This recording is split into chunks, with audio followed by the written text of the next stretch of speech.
this partnership, which I think is exceptional, first of all, I think it's supported by the broad swathe of the American people.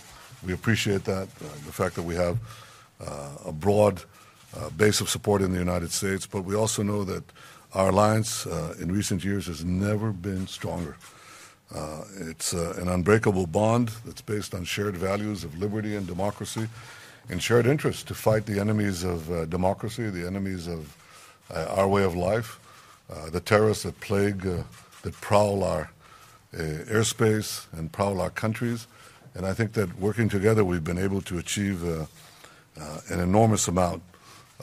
Under President Trump, that alliance has also brought a historic recognition of Jerusalem as Israel's capital and the moving of the American embassy to Jerusalem.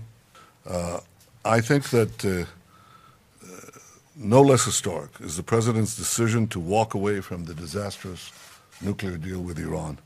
He said he would do it. He did. And he said that he would reimpose tough sanctions on Iran, and he did. And what we see is that this pressure is working. We need to increase it. We need to expand it.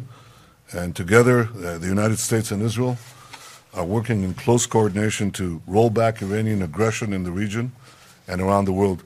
This meeting is part of our effort to continue to build out the regional alliances. Last month, representatives of more than 60 countries met in Warsaw and had an historic conference, which the Prime Minister attended.